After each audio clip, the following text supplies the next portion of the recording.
Welcome back my channel business কো সাইফুল। তো business কো সাইফুল চ্যানেলে সকলকে স্বাগতম জানাই। তো সকলকে ঈদ মুবারক। তো অ্যাকচুয়ালি আজকে যে ভিডিওটি বেসিক্যালি বানানো হয়েছে সেটা হলো ডোজ কয়েন বা ডজি কয়েন সম্পর্কে। তো ডোজ কয়েন বা ডজি কয়েন সম্পর্কে আমার ইউটিউব চ্যানেলে অনেকগুলো ভিডিও আছে বা অনেক কটা ভিডিও বানানো হয়েছে। তো কেন এই ডোজ কয়েনের উপর আমরা জোর দেবো?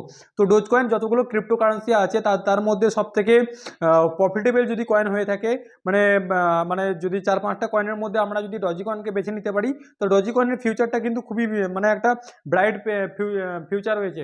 তো ডজি কয়েনের যদি দেখা যায় যে কিছুদিন আগে ডজি কয়েনের প্রাইস ছিল মাত্র 6 রুপিজ বা 7 রুপিজের মধ্যে, মানে 6 টাকা বা 7 টাকা রেট ছিল। সেটা কিন্তু 2 থেকে 3 মাসের মধ্যে সেটা কিন্তু আজকের ডেটে, মানে আমি যে মোমেন্টে ভিডিওটা বানাচ্ছি সেই মোমেন্টে কিন্তু এক একটা ডোজ কয়েনের প্রাইস পড়বে আপনার 14 টাকা 76 পয়সা থেকে শুরু করে 15 টাকা। ঠিক আছে? তো সকলের কাছে রিকোয়েস্ট করবো যেসব ব্যক্তি এখনো ডোজ কয়েন হোল্ডিং করতে পারেননি, তো এটা সুবর্ণ সুযোগ। মানে 2024 সালে কিন্তু ডোজ কয়েন কিন্তু $1 যাওয়ার কিন্তু চান্সেস একটা মানে বড় ধরনের চান্সেস রয়েছে। ঠিক আছে? তো আমরা এক নজরে দেখে নেবো যে ডোজ কয়েন কতটা পরিমাণে প্রফিটেবিলিটি দিয়েছে। যদি আমরা লাস্ট 24 আওয়ার্সে কথা বলি, তাহলে লাস্ট 24 আওয়ার্সে ডোজ কয়েন প্রফিট দিয়েছে 1.60%। কিন্তু অপরদিকে যদি লাস্ট 7 ডেজের কথা বলি, সেক্ষেত্রে কিন্তু ডোজ কয়েন কিন্তু অনেক ক্ষেত্রে আপনার প্রাইসটা কিন্তু ডিক্রিজ করেছে, মানে কিন্তু 14.80% প্রাইসটা কিন্তু ডিক্রিজ হয়েছে, মানে কি প্রাইসটা কমেছে। ওকে, তাহলে যেসব ব্যক্তি কিন্তু 7 দিন আগে 100 টাকা ইনভেস্ট করেছিলেন, সেক্ষেত্রে প্রাইসটা কিন্তু 100 -14, মানে হচ্ছে 86 টাকা হয়ে গেছে। তো কোনো রকম প্যানিক হওয়া দরকার নেই, সেই কয়েনটা প্রাইস কিন্তু আগামী 2-3 দিনে অটোমেটিক্যালি বা বাই ডিফল্ট বেড়ে যাবে। ওকে, তো লাস্ট 30 ডেজে কত প্রফিট দিয়েছে? লাস্ট 30 ডেজে প্রফিট দিয়েছে 9.66%। আর লাস্ট 90 ডেজে প্রফিট দিয়েছে কত? লাস্ট 90 ডেজে প্রফিট দিয়েছে 27.88%। এবং ওয়াইটিডির কথা যদি আমরা বলি, তাহলে ওয়াইটিডি প্রফিট দিয়েছে 15.83%। ওকে, তো আমরা ডোজ কয়েন কেন হোল্ডিং করবো? ডোজ কয়েন এই কারণেই হোল্ডিং করবো আমরা, যে ডোজ কয়েনের সর্বোচ্চ প্রাইস গিয়েছিল 56 রুপিজ। আজকের ডেটে দাঁড়িয়ে এক একটা ডোজ কয়েনের প্রাইস হচ্ছে মাত্র 14 থেকে শুরু করে 15 টাকা। মানে আপনি যদি আজকে যদি আসল প্রাইসও যদি রিটার্ন দিয়ে থাকে, মোটামুটি আপনার 3 থেকে 4 গুণ প্রফিট হবে। ওকে, তো এক নজরে আমরা দেখে নেবো যে বিটিসির সঙ্গে কম্পারিজন করব। বিটিসির সঙ্গে মানে কি, বিটকয়েনের সঙ্গে আমরা তুলনা করব যে ডোজ কয়েন কতটা গড়ে দিয়েছে এবং বিটিসি কতটা গড়ে দিয়েছে।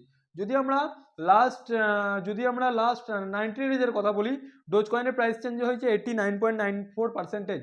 লাস্ট 90 ডেজের ক্ষেত্রে যদি কথা বলি, ডোজ কয়েনের প্রাইস চেঞ্জ হয়েছে 89%। সেক্ষেত্রে বিটিসি কোনো চেঞ্জেবল হয়নি, মানে বিটিসি যে প্রাইসটা ছিল সেক্ষেত্রে সেই জায়গাতেই বিটিসি কিন্তু আছে। মার্কেট ক্যাপ কত চেঞ্জেস হয়েছে? মার্কেট ক্যাপ চেঞ্জেস হয়েছে আপনার, মার্কেট ক্যাপ কত? ডোজ কয়েনের মার্কেট ক্যাপ কত? ডোজ কয়েনের মার্কেট ক্যাপ হচ্ছে 345 টু 99 বিলিয়ন। 345 two 99 billion. অন্যদিকে যদি দেখা যায় বিটিসির মার্কেট ক্যাপ কত? বিটিসির মার্কেট ক্যাপ 19.68 মিলিয়ন। ওকে, তো মার্কেট ক্যাপ চেঞ্জ কত? ডোজ কয়েনের মার্কেট ক্যাপ চেঞ্জ হয়েছে 30 ডেজের ক্ষেত্রে 91.55%। সেই জায়গায় বিটিসি হয়েছে 49%, মানে হচ্ছে 49%। সার্কুলেটিং সাপ্লাই কত? এক নজরে দেখে নিতে হবে আমাদের ডোজির সার্কুলেটিং সাপ্লাই কত। ডোজির সার্কুলেটিং সাপ্লাই হচ্ছে 143 বিলিয়ন। 143 billion doji. এবং অপর দিকে বিটিসি সার্কুলেটিং সাপ্লাই 19.68 মিলিয়ন। ওকে, তো মার্কেট ডোমিনেন্ট কত? আমাদেরকে জানতে হবে মার্কেট ডোমিনেন্ট মানে কি। মার্কেট ডোমিনেন্ট মানে হচ্ছে যদি অল ওভার ক্রিপ্টোকারেন্সি মার্কেটটাকে 100% ধরা যায়, সেক্ষেত্রে ডজি মোটামুটি 1% দখল করে নিয়েছে, বাকি 99% কিন্তু অন্যান্য কয়েনের দখলে রয়েছে। ঠিক আছে? তো র্যাঙ্ক কত? আজকের ডেটে দাঁড়িয়ে যদি ডজি কয়েনের র্যাঙ্ক দেখা যায়, সেক্ষেত্রে 9 নম্বর রং কিন্তু ডজি বিলং করে। ঠিক আছে? তো ডজিতে আমরা এই মোমেন্টে একটা অপরচুনিটি বা মকা এসছে, আমরা 15-16 টাকাতে ডজি বাই করতে পারছি। ডজিটা যদি বাই করার পরে যদি আমরা কিছুদিন মোটামুটি 2-3 মাস যদি হোল্ডিং করতে পারি, সেক্ষেত্রেও আপনাকে ডবল প্রাইস রিটার্ন দেবে। তাই সকলের কাছে রিকোয়েস্ট করবো যে যারা এখনও চ্যানেলটা সাবস্ক্রাইব করেনি, সাবস্ক্রাইব করে দেবেন, চ্যানেলটার সঙ্গে জুড়ে থাকুন।